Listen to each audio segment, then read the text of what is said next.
বাইতুল্লাহ যাওয়ার সামর্থ্য যাদের আছে তারা দেরি করা যাবে না, একদম সাচ্চা এবং পাক্কা নিয়ত করে ফেলেন। আল্লাহ পাক যেন সকলকে যাদের সামর্থ্য দিয়েছেন হজ করার তৌফিক দান করেন, জোরে বলেন আমিন। প্রিয় ভাইয়েরা আমার, আল্লাহর ঘরের সামনে গিয়ে যখন আপনি সিজদায় দেবেন, খোদার কসম করে বলি প্রতিটা মুহূর্তে আপনার কাছে মনে হবে এই সেই জমিন যে জমির মধ্যে নবীজির কদম পড়েছে। আপনি যখন ওই হাজরে আসওয়াদের মধ্যে চুম্বন করতে যাবেন, আপনার মনের মধ্যে এই ভালোবাসা ফুটে উঠবে, স্মৃতি ভেসে উঠবে। এই পাথরের মধ্যে বিশ্বনবী সাল্লাল্লাহু আলাইহি ওয়াসাল্লাম ঠোঁট লাগিয়ে চুমু খেয়েছে। আপনি যখন মদিনাতুল মুনাওয়ারায় পা রাখবেন, যে অনুভূতি আমার নিজের হয়েছে একাধিকবার যাওয়ার কারণে, মসজিদে নববীতে পা রাখা মাত্র মনে হয় নবীজি সাল্লাল্লাহু আলাইহি ওয়াসাল্লাম আমার কদমের আওয়াজ শুনতে পাচ্ছে। মসজিদে নববীতে নবী সাল্লাল্লাহু আলাইহি ওয়াসাল্লামের রওজা মুবারকের সামনে ঢোকার আগে কোরআন শরীফের সূরাতুল হুজুরাতের আয়াত লেখা আছে। আয়াতটা কি? ইয়া আইয়ুহাল্লাযীনা আমানু লা তারফাউ আসওয়াতাকুম ফাওকা সাওতিন নাবিয়্যি ওয়া লা তাজহারু লাহু বিল কওলি কাজহারি বা'দিকুম লিবা'দিন আন তাহবাতা আ'মালুকুম ওয়া আনতুম লা তাশউরুন। হে ঈমানদারেরা, তোমরা তোমাদের কণ্ঠের আওয়াজ তোমাদের নবীর কণ্ঠের আওয়াজের উপরে উঁচু করো না।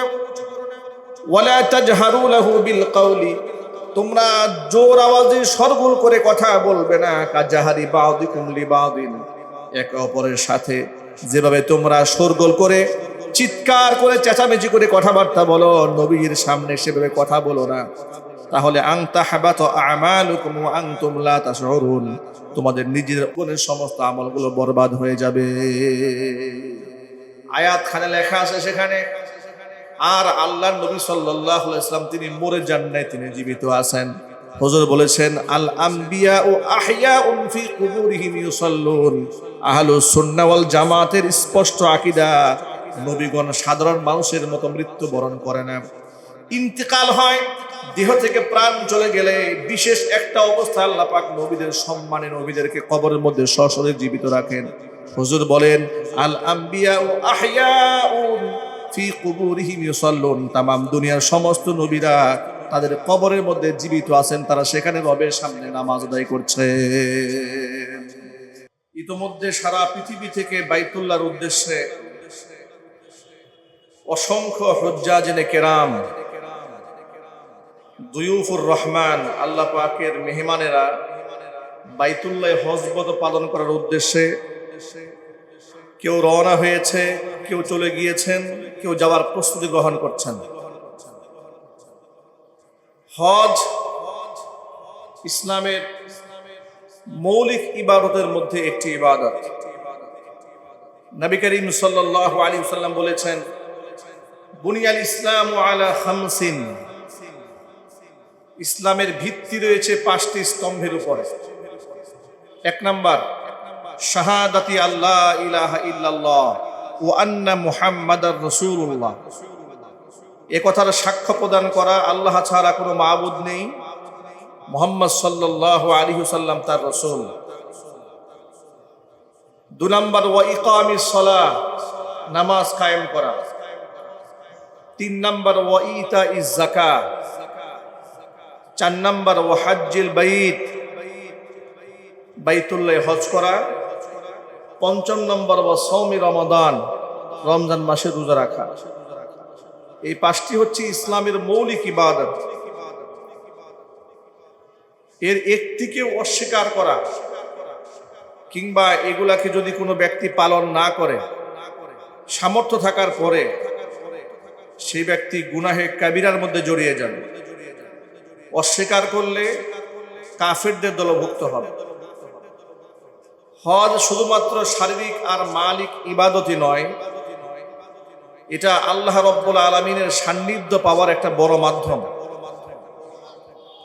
নবী করিম সাল্লাল্লাহু আলাইহি ওয়াসাল্লাম বলেছেন মান হাজ্জা লিল্লাহি ফালাম ইয়ারফুস ওয়া লাম ইয়াফসুক রাজাআ কায়াউমিন ওয়ালাদাতহু উম্মুহু, যেই ব্যক্তি আল্লাহর সন্তুষ্টি কল্পে হজ করে সেই ব্যক্তি এমন ভাবে ফিরে আসবে যেন তার মা তাকে সদ্য ভূমিষ্ঠ করেছে।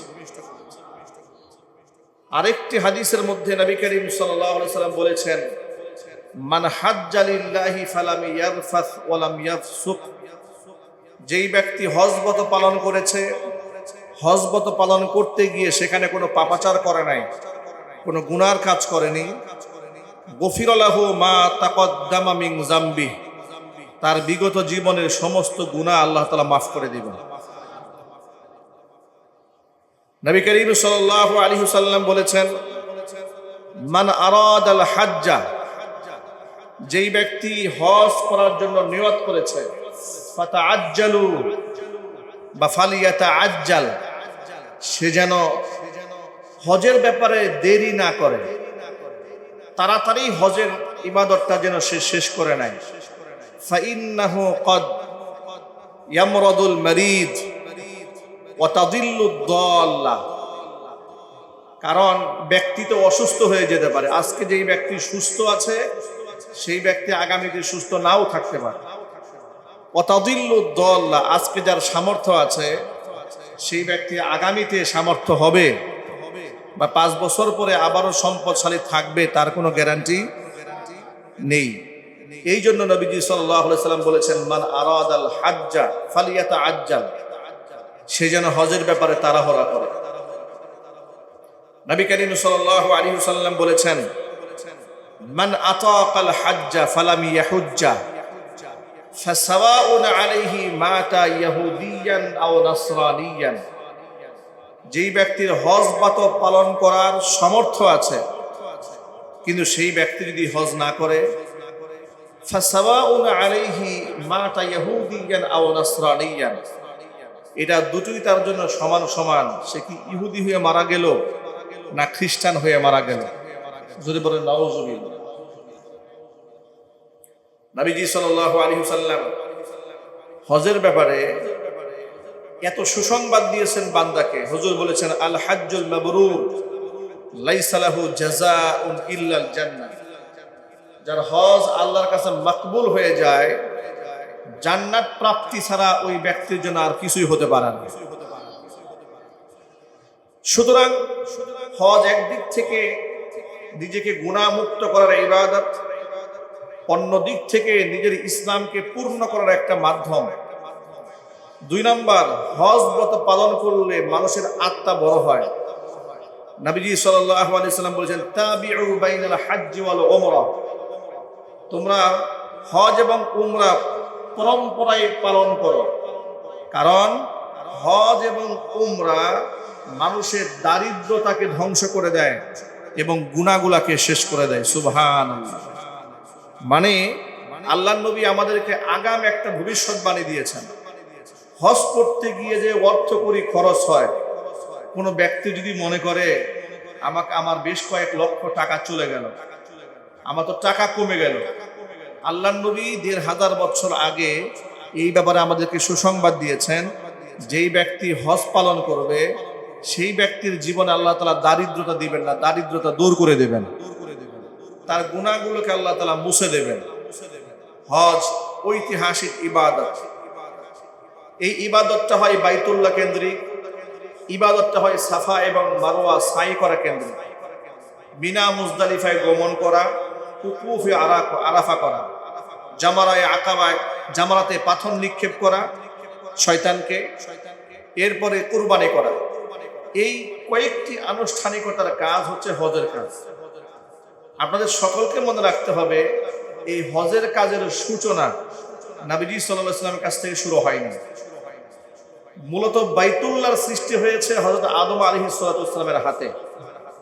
কোরআন মাজিদের ইতিহাস আল্লাহ রাব্বুল আলামিন এভাবে বর্ণনা করেছেন, ইন্না আউওয়ালা বাইতিন উদিআ লিন-নাসি লাল্লাযী বিবাক্কাতা মুবারাকান ওয়া হুদাল লিল আলামিন। ইন্না আউওয়ালা বাইতিন, নিশ্চয়ই পৃথিবীর প্রথম ঘর, উদিআ লিন-নাস, মানুষের জন্য যা স্থাপন করা হয়েছে, লাল্লাযী বিবাক্কাতা, সেটা স্থাপন করা হয়েছে মক্কাতুল মুকাররমা, মুবারাকান ওয়া হুদাল লিল আলামিন। এই বাইতুল্লাহ এটা বরকতে পরিপূর্ণ এবং গোটা জগৎবাসীর জন্য এটা হচ্ছে হেদায়েতের এক মূর্ত প্রতীক, হেদায়েত, একটা রাহনুমাই। বাইতুল্লাহর ব্যাপারে কোরআন বলল পৃথিবীর প্রথম ঘর। আদম আলাইহিস সালাতু ওয়াস সালামের সময় এটা সৃষ্টি হয়েছে। পরবর্তীতে নূহ আলাইহিস সালাতু ওয়াস সালামের প্লাবনের সময় ঘরটা ভেঙে যায়। এরপরে আর সংস্কার করা হয়নি। অনেক পরে জাতির পিতা ইব্রাহিম আলাইহিস সালাতু ওয়াস সালাম এবং পুত্র ইসমাইলের মাধ্যমে এই কাবা ঘরকে পুনর্নির্মাণ করা হয়েছে। কাবা ঘরে পুনর্নির্মাণ যখন করা হয়ে গেল, ইব্রাহিম আলাইহিস সালাতু ওয়াস সালামকে আল্লাহ পাক ডাকলেন। আমাদের জাতির পিতার নাম কি? সবাইকে জোরে বলুন, জাতির পিতার নাম কি? ইব্রাহিম আলাইহিস সালাতু ওয়াস সালাম। ইব্রাহিম আলাইহিস সালাতু ওয়াস সালামকে আল্লাহ পাক ডেকে সূরা হজ্জের বর্ণনার মধ্যে এসেছে, আল্লাহ পাক বলেন ওয়াআযিন ফিন-নাসি বিল-হজ্জি ইয়াতুকা রিজালান ওয়া আলা কুল্লি দামিরিন ইয়াতিনা মিন কুল্লি ফাজ্জিন আমিক। ওয়া মা আল-খুদর ইব্রাহিম ওয়াআযিন ফিন-নাসি বিল-হজ্জি, মানুষের মধ্যে তুমি হজের এলান করে দাও। ইয়াতুনা রিজালান, লোকেরা পায়ে হেঁটে বাইতুল্লাহ হজ করতে আসবে। ওয়া আলা কুল্লি দামিরিন, এমনকি ক্লান্ত পরিশ্রান্ত বাহনের উপরে উঠে আসবে। ইয়াতিনা মিন কুল্লি ফাজ্জিন আমিক, মানুষগুলা দূর দূরান্ত থেকে উটের উপর সওয়ার হয়ে, ঘোড়ার উপর সওয়ার হয়ে, গাধার উপর সওয়ার হয়ে আসতে থাকবে। এত দূর থেকে মানুষেরা বাইতুল্লাহর উদ্দেশ্যে আগমন করবে যে তাদের ঘোড়া, তাদের বাহনগুলা চলতে চলতে ক্লান্ত হয়ে যাবে। জোরে বলেন সুবহানাল্লাহ। তাহলে হজের এলান হয়ে গেছে অনেক আগে। নবী মুহাম্মদ রাসূলুল্লাহ সাল্লাল্লাহু আলাইহি ওয়াসাল্লামের সময় থেকে হজের এলান হয়নি। আল্লাহর নবীর সময় হজকে একটা পূর্ণ রূপ দেওয়া হয়েছে। পূর্ণ রূপটা কি? দেখুন, নবীজি সাল্লাল্লাহু আলাইহি ওয়াসাল্লাম দুনিয়াতে আসার আগে যে নবী পৃথিবীতে এসেছিলেন তার নাম হযরত ঈসা আলাইহিস সালাতু ওয়াস সালাম। নাম কি? ঈসা আলাইহিস সালাতু ওয়াস সালাম। ঈসা আলাইহিস সালাম এবং মুহাম্মদ সাল্লাল্লাহু আলাইহি ওয়াসাল্লামের মাঝে প্রায় 600 বছরের 650 বছরের একটা গ্যাপ ছিল। প্রায় 600 বছর, 570 খ্রিস্টাব্দে মুহাম্মদ সাল্লাল্লাহু আলাইহি ওয়াসাল্লামের জন্ম হয়েছে। মানে প্রায় 600 বছরের কাছাকাছি সময়, একটা লম্বা সময় গ্যাপ হয়েছে। ঈসা আলাইহিস সালামকে আল্লাহ পাক যখন আকাশে উঠিয়ে নিয়েছেন, এর মাঝে আল্লাহ পাক দুনিয়াতে আর কোনো নবী পাঠান নাই। এই যে লম্বা একটা সময় নবীহীন দুনিয়া, লম্বা একটা সময় ওহী মুক্ত দুনিয়া, এই সুযোগে শয়তান অসংখ্য মানুষকে মূর্তি পূজারী বানিয়েছে, কবর পূজারী বানিয়েছে, মুশরিক বানিয়েছে, মানুষকে আল্লাহ থেকে বিমুখ করে দিয়েছে। এমনকি যেই কাবা ঘরটা নির্মাণ করা হয়েছিল আল্লাহ রাব্বুল আলামিনের নিদর্শন হিসেবে, সেই কাবা ঘরের চতুর্পাশে 360 খানা মূর্তি মানুষেরা স্থাপন করেছে। নাউজুবিল্লাহ। কতগুলো মূর্তি? 360 খানা মূর্তি স্থাপন করেছিল। এদের মধ্যে উল্লেখযোগ্য লাত, উজ্জা, হবল, এই সমস্ত দেবতার তারা শুধু মূর্তি বানায় নাই, এদের নামে তারা কসম করত। লাতের কসম, উজ্জার কসম, হবলের কসম, এরকম তারা কসম করত। আরো কিছু কুসংস্কারে জড়িয়ে ফেলেছিল কাবা ঘরটাকে। সেই কুসংস্কারগুলো কি? তারা উলঙ্গ হয়ে কাবা ঘরকে তোয়াফ করত। এরপরে সেখানে, এর মানে কাবা ঘরের যে তোয়াফের ইবাদতটা চালু ছিল, কিন্তু সেই ইবাদতের মধ্যে ঢুকিয়ে দিয়েছিল শিরিক, ইবাদতের মধ্যে ঢুকিয়েছিল বেদাত, ইবাদতের মধ্যে ঢুকিয়েছিল কুসংস্কার। নবী করিম সাল্লাল্লাহু আলাইহি ওয়াসাল্লামের মাধ্যমে কাবার ঘরটাকে শিরিক মুক্ত করা হয়েছে, কুসংস্কার মুক্ত করা হয়েছে। আরব দেশে যত প্রকারের কুসংস্কার ছিল, সমস্ত কুসংস্কারকে দূর করে ইবাদতের, হজের একটা পূর্ণাঙ্গ রূপ নবীজি মুহাম্মদ রাসূলুল্লাহ সাল্লাল্লাহু আলাইহি ওয়াসাল্লামের মাধ্যমে পেশ করা হয়েছে। আল্লাহর নবী সাল্লাল্লাহু আলাইহি ওয়াসাল্লাম দশম হিজরিতে পূর্ণাঙ্গ জীবনে একবার ফরজ হজ আদায় করেন, দশম হিজরিতে। আর এটাকেই বলা হয় বিদায় হজ, যে হজের ভাষণে নবীজি সাল্লাল্লাহু আলাইহি ওয়াসাল্লাম মুসলিম উম্মার ঐক্যের কথা, মানবাধিকারের কথা, বিশ্ব রাজনীতির কথা, তাম পৃথিবীর সমস্ত মাখলুকাতের অধিকারের কথা তুলে ধরেছিলেন। সেই বিদায় হজের ভাষণ যেটা খুব বিখ্যাত, সেটা এই দশম হিজরিতে নবীজি সাল্লাল্লাহু আলাইহি সাল্লাম দিয়েছিলেন। আল্লাহর নবী হজ জীবনে একবার ফরজ পালন করেছেন। এই জন্য আমরা যারা মুসলমান রয়েছি, আমাদের জীবনেও হজ কয়বার ফরজ? যদি বলেন কবার? আল্লাহর নবী ঘোষণা করলেন, ইয়া আইয়ুহান নাস ইন্নাল্লাহা কাতাবা আলাইকুমুল হাজ্জা ফাহাজ্জু। হে মানব মণ্ডলী, আল্লাহ তাআলা তোমাদের উপর হজের বিধানকে ফরজ করেছেন, সুতরাং তোমরা হজ করো। জনৈক ব্যক্তি প্রশ্ন করে বলছেন, আকুল্লা আমিন ইয়া রাসূলুল্লাহ, হে আল্লাহর নবী, হজ কি প্রতি বছর ফরজ? হুজুরকে প্রশ্ন করা হলো। ফাসাকাতা, রাসূল চুপ থাকলেন, জবাব দিলেন না। আবারও প্রশ্ন করলেন, আকুল্লা আমিন ইয়া রাসূলুল্লাহ, হে আল্লাহর নবী, হজ কি প্রতি বছর ফরজ? রাসূল কোনো জবাব দিলেন না। আবারও প্রশ্ন করলেন, আকুল্লা আমিন ইয়া রাসূলুল্লাহ, হে আল্লাহর নবী, হজ কি প্রতি বছর ফরজ? নবীজি সাল্লাল্লাহু আলাইহি সাল্লাম বললেন, লাউ কুলতু নাম, তুমি বারবার জিজ্ঞেস করছো আমাকে, আমি যদি বলি হ্যাঁ, তাহলে তো লা ওয়াজাবাত, তোমাদের জন্য ওয়াজিব হয়ে যাবে। ওয়ালা মাস্তাতাতুম, এটা তোমাদের জন্য মারাত্মক কঠিন হবে, তোমরা পারবে না। সুতরাং মনে রেখো, হজ জীবনে একবার ফরজ। কয়বার ফরজ জোরে বলেন? আর জোরে বলুন। হজ জীবনে একবার ফরজ। কিন্তু উমরা আপনি যখন খুশি তখন আপনি আদায় করতে পারেন। উমরা করা সুন্নাহ, উমরা করা ফরজ নয়। তবে এই ক্ষেত্রে অত্যন্ত গুরুত্বপূর্ণ একটা বিষয় হচ্ছে, জীবনে একবার বড় হজ করা ফরজ। এরপরে বিদায় হজ, যখন আমার বিদায়ী তওয়াফ হয়ে যায়, আমি যখন সেখান থেকে বিদায় নিয়ে চলে আসব, তখন ফেরেশতারা আমার ডান কাঁধে এবং বাম কাঁধে হাত রাখে। হাত থেকে হাজি সাহেবকে বলে, বিগত জীবনের সমস্ত গুনাহ আল্লাহ পাক তোমার মাফ করে দিয়েছেন, তুমি সামনের দিনগুলোতে সতর্কতা অবলম্বন করে চলাফেরা করো। কিন্তু অত্যন্ত লজ্জার ব্যাপার, হজ করে আসার পরে প্রথম কাজ কি করে জানেন হাজি সাহেব? হাজি সাহেবের প্রথম কাজ হয় দাড়িগুলো কামাই ফেলা। কি ঠিক না ঠিক বলেন? মানে এখানে এসে কামায়, একটা বাইতুল্লাহ থেকে কামায় আসে। প্রথম কাজ উনি দাড়িটা, মানে মাথাতে মুন্ডায়, সাথে দাড়িটাও ফেলে দেয়। প্রথমে কবিরা গুনাহ দিয়ে আনন্দ শুরু হয়ে গেল। এরপরে বাড়িতে এসেছেন, আসার পর থেকে আস্তে আস্তে নামাজ বাদ, আস্তে আস্তে সব আমল বরবাদ করে দিচ্ছে।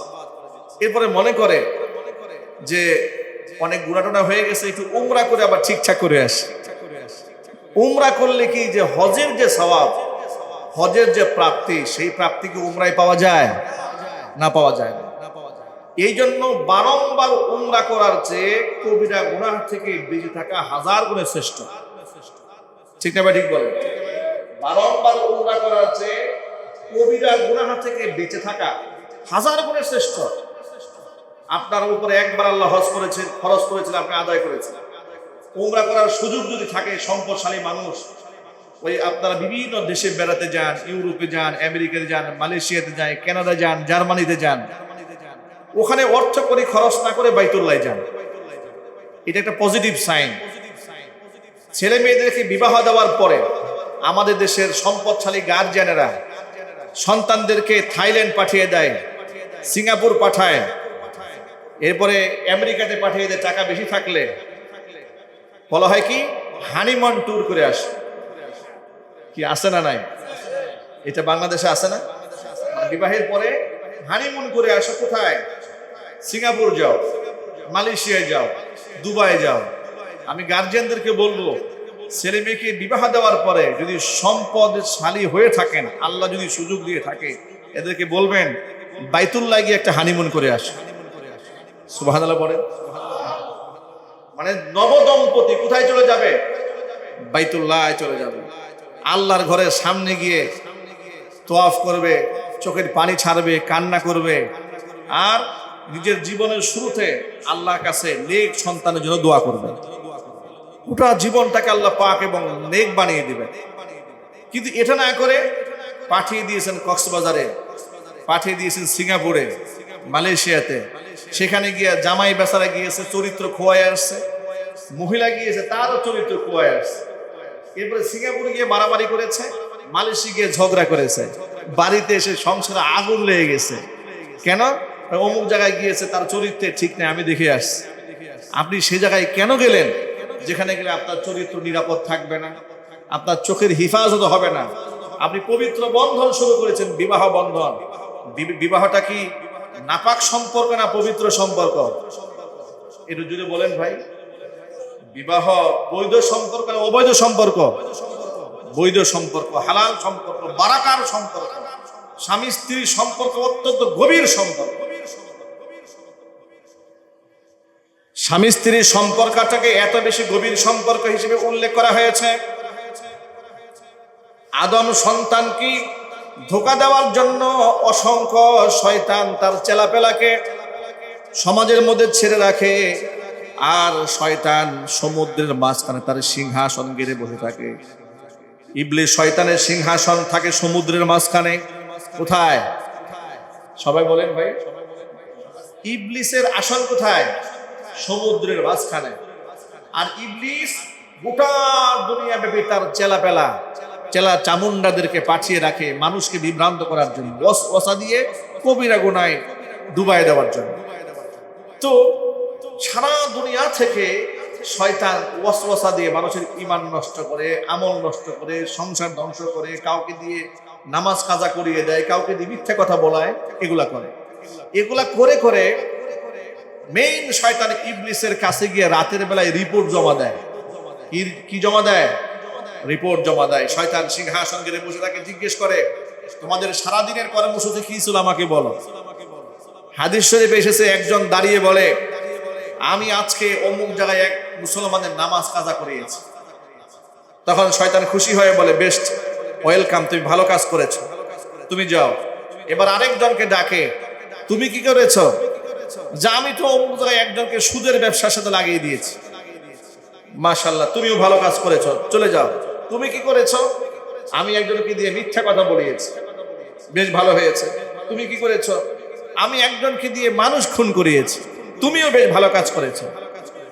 শয়তান সর্বশেষ একজনকে জিজ্ঞেস করে, তুমি কি করেছো? একজনে বলে, আমি স্বামী স্ত্রীর মধ্যে দ্বন্দ্ব লাগিয়ে দিয়ে একেবারে বিবাহ বিচ্ছেদ ঘটাই দিয়েছি। এটা শোনার পরে শয়তান আর বসে থাকতে পারে না, খুশি হয়ে দাঁড়িয়ে যায়। দাঁড়িয়ে ওই চামুন্ডাকে ডাকে, এদিকে আই বেটা, ভালো কাজ করেছিস। এরপরে বুকের সাথে জড়ে আলিঙ্গন করে। এর মানে যে আদম আলাইহিস সালাতু ওয়াস সালামের সম্মান না করার কারণে শয়তান মালউন হয়েছে, জান্নাত থেকে বহিষ্কৃত হয়েছে, মারদুদ হয়েছে। সেই আদমের সন্তান এবং তার সংসার টিকে থাকবে দুনিয়াতে, এটা শয়তান কখনোই চায় না। এই জন্য শয়তান সবচেয়ে বেশি খুশি হয় স্বামী স্ত্রীর মধ্যে দ্বন্দ্ব লাগাতে পারবে। কোথায় লাগাতে বলে? দ্বন্দ্ব। স্বামী স্ত্রীতে দ্বন্দ্ব সৃষ্টি করতে পারলে শয়তান সবচাইতে বড় খুশি হয়ে যায়। আর এই হাতিয়ারগুলো আমরাই তুলে দেই। স্বামী স্ত্রীর দ্বন্দ্ব লাগবে কি? আপনি পাঠিয়ে দিয়েছেন থাইল্যান্ডে, পাঠিয়ে দিয়েছেন সিঙ্গাপুরে, যেখানে অবাধ যৌনতা চলছে, পরিবেশের ঠিক নাই, চারিত্রিক ঠিক নাই, মদ চলতেছে ওপেনে, ফ্রি সেক্স ওপেনে চলতেছে। তো ওখানে গেলে তো মানুষের চরিত্র ঠিক থাকবে না। আর চরিত্র যদি ঠিক না থাকে তাহলে সেটা ঝগড়া হবে, মারামারি হবে, মনোমালিন্যতা হবে। এটা একটা স্বাভাবিক ব্যাপার। এই জন্য আমি ভাইদেরকে অনুরোধ জানাচ্ছি, আল্লাহ পাক যাদের সুযোগ দিয়েছেন তাদেরকে, ছেলে মেয়েদেরকে বিবাহ দেওয়ার পরে যদি আপনারা পারেন তাদেরকে ঈদের আপনাদের গিফট করেন না? বিবাহের সময় বড় ধরনের কেউ গাড়ি দেন, কেউ ফ্ল্যাট লিখে দেন, কেউ 5 লাখ টাকার গহনা দেন, কেউ নেকলেস কিনে দেন, কেউ হার কিনে দেন। দুইজনকে 2টা উমরার টিকিট কিনে দেবেন। আলহামদুলিল্লাহ বলেন, কিসের টিকিট দিয়ে দিবেন? উমরা। বলবেন তোমাদের বিবাহের উপহার হচ্ছে আমার পক্ষ থেকে 2টা উমরার টিকিট, তোমরা উমরা করে আসো। এই কাজটার মাধ্যমে কি হলো? এদের স্বামী স্ত্রী বন্ধনটাও থাকবে সুন্দর, এটার পবিত্র জীবন এরা শুরু করবে। জীবনের শুরুতে আল্লাহর ঘর তারা দেখে আসছে, ওদের মিশন থাকবে যে না, আমরা পাপের সাথে নিমজ্জিত হব না, আমরা পাপের কাজে নিজেকে জড়াবো না। আল্লাহ পাক যেন আমাদের সকলকে কথাগুলো বুঝার তৌফিক দান করেন। সকলে যদি বলুন আমিন। তা আপনি রাসূলের রওজার সামনে যাবেন, এই আয়াতটা লেখা আছে সেখানে যে আপনি কণ্ঠের আওয়াজ উঁচু করবেন। এখানে মুআল্লিম যারা হন তারা ডিরেকশন দেন, বলে দেন যে ভাই দুরূদ শরীফ পড়েন, যে আপনি আসসালাতু ওয়াসসালামু আলাইকা ইয়া রাসূলুল্লাহ, আসসালাতু ওয়াসসালামু আলাইকা ইয়া হাবিবাল্লাহ, এটা আপনার চিৎকার দিয়ে বলার কোনো কারণ নেই। এটা সবসময় মুআল্লিমরা বলে দেন যে আপনি এখানে জোরে বলার আসসালাতু ওয়াসসালামু আলাইকা, কোনো দরকার নেই চিৎকার দেওয়ার, আপনি আস্তে আস্তে বলেন।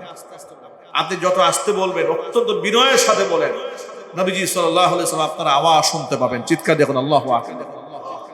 আপনার অনুভূতিটা বুঝতে পেরেছেন তো? আপনি এই চিন্তা নিয়ে সালাম দিচ্ছেন যে আমি সারা জীবন দুরূদ শরীফ পড়েছি বাংলাদেশ থেকে, সারা জীবন দুরূদ শরীফ পড়েছি, 1000 কিলোমিটার দূর থেকে রসুলকে সালাম দিয়েছি, আর আজকে আমি রসুলের রওজার সামনে দাঁড়িয়ে রসুলকে সালাম দিচ্ছি, রসুল সরাসরি আমার সালাম শুনছেন এবং উত্তর দিচ্ছেন। চিৎকার দেখুন আল্লাহু আকবার। এই অনুভূতিটা আপনার সন্তানকে দেন, এই অনুভূতিটা আপনার ছেলেকে দিন, আপনার মেয়েকে দিন। এই জন্য দম্পতি যখন তাদের বিবাহ হয়ে যাবে তাদেরকে দিয়ে দেন উমরার টিকিট, দেন হজের টিকিট দিয়ে দেন, তোমরা হজ করে আসো, উমরা করে আসো, জীবনটা পবিত্র আমল দিয়ে শুরু হোক। আল্লাহ পাক যেন আমাদের সকলকে বোঝার তৌফিক দেন। সকলে জোরে বলেন আল্লাহুম্মা আমিন। এই ক্ষেত্রে আরো কয়েকটি কথা, আমাদের কাছে নানা ধরনের লোকেরা অভিযোগ করেন, হুজুর অমুকের কাছে আমার ব্যবসায়িক লেনদেন আছে, ঠিক মতো টাকা পয়সা পরিশোধ করে না, কিন্তু এই লোক প্রতি বছর হজে যায়, উমরায় যায়। এরকম কিছু লোক সমাজ আছে না ভাই? মানে প্রতি বছর উমরায় যাবে কিন্তু মানুষের সাথে লেনা দেনা পরিষ্কার করে না। মানুষের হক নষ্ট করে প্রতি বছর উমরা করে কি ফায়দা হয়? বাইতুল্লাহ হজে যাওয়ার পরে মানুষ যখন রবের সামনে দাঁড়িয়ে কান্না করে চোখের পানি ছেড়ে দেন, মানুষের সমস্ত গুনার খাতা আল্লাহ পাক মাফ করে দেন। তবে বান্দার হক যদি থেকে থাকে, বান্দার হক আল্লাহ পাক ক্ষমা করেন না। এই জন্য নবীজি সাল্লাল্লাহু আলাইহি ওয়াসাল্লাম বান্দার হকের ব্যাপারে এত গুরুত্ব দিয়েছেন যে নবীজি জীবনে কোনোদিন কারো হক নষ্ট করেন নাই। ইন্তেকালের আগে সেই নবী নিজেকে পরিষ্কার পরিচ্ছন্ন প্রমাণ করার জন্য বারবার মানুষকে বলে বেড়াতেন, ও সাহাবীরা, আমার সাথে যদি কারো লেনা দেনা বাকি থেকে থাকে তোমরা লেনা দেনা মিটায় নাও। কারোর সাথে যদি আমার কোনো লেনা দেনা থাকে, লেনা দেনা মিটায় নাও, কারণ আল্লাহর পক্ষ থেকে কখন আমার ডাক চলে আসে সেটা আমার জানা নাই। সুবহানাল্লাহ। অথচ আমরা আমাদের মুআমালাতের ব্যাপারে একদম উদাসীন, চরম পর্যায়ের উদাসীন। আমরা মানুষের টাকা নষ্ট করেছি, মানুষের সম্মান নষ্ট করেছি, মানুষের ইজ্জত নষ্ট করেছি। বান্দার হক নষ্ট করা মানে শুধুমাত্র অর্থনৈতিক হক নষ্ট করা নয়। আপনি যদি কোনো সম্মানিত ব্যক্তির সম্মান নষ্ট করেন, এটাও আপনি বান্দার হক নষ্ট করেছেন। ঠিক কিনা যদি বলেন? আপনি যদি কোনো সম্মানিত ব্যক্তির সম্মান নষ্ট করেন, এটাও আপনি বান্দার হক নষ্ট করেছেন। কাল হাসরের ময়দানে এই ব্যক্তি আপনাকে যতক্ষণ ক্ষমা না করবে ততক্ষণ পর্যন্ত আপনি আল্লাহর কাছে ক্ষমা পাবেন না। শুধু চুরি করে টাকা নষ্ট করলে, ডাকাতি করে টাকা নষ্ট করলে হক নষ্ট হয় না। আমাদের বর্তমান সমাজে অনলাইন সোশ্যাল মিডিয়ার এই জমানায় আমরা মানুষের সম্মান নিয়ে সিনেমিনি খেলতে খুব পছন্দ করি। ঠিক না ভাই? ঠিক বলেন। আমরা প্রতিনিয়ত মানুষের পিছনে লেগে থাকি, বিশেষ করে ফেসবুকের দুনিয়া। এখন ফেসবুক থাকার কারণে, কারণ এর তো কোনো লিমিটেশন নাই, এর কোনো সিস্টেম নাই, এর কোনো দেখার কোনো লোক নাই। এটাকে যে তদারকি করবে এর কোনো দায়িত্ব নাই। শিক্ষিত, অশিক্ষিত, মূর্খ, লেখাপড়া বুঝে কিংবা বুঝে না, যার যা মনে চায় সে তাই লিখতে পারে। দেখা গেল একেবারে অজপাড়া গায়ের এক লোক দেশের সম্মানিত একটা আলেমের ব্যাপারে একটা বাজে কথা লিখে ফেলল, কিংবা সম্মানিত রাষ্ট্রের এক গুরু দায়িত্বশীল এক ব্যক্তি সম্পর্কে বাজে কথা লিখে ফেলল, ব্যাস হুলস্থুল কাণ্ড ঘটিয়ে দিল বাংলাদেশে। এই অবস্থাগুলো আমাদের মধ্যে আছে না নাই? আরো যদি বলুন আছে না নাই? আর এই গুনার মধ্যে গোটা সমাজ আমরা ডুবে গেছে, গোটা সমাজ ডুবে গেছে। আর অন্যের বদনাম শুনতে যে আমাদের কত মজা লাগে, কত ভালো লাগে, কত তৃপ্তি লাগে, নিজের চরিত্রের খবর নাই, অন্যের চরিত্রের কথা শুনতে খুব মজা লাগে, অত নিজের কোনো চরিত্র নাই। এর একটা বড় প্রমাণ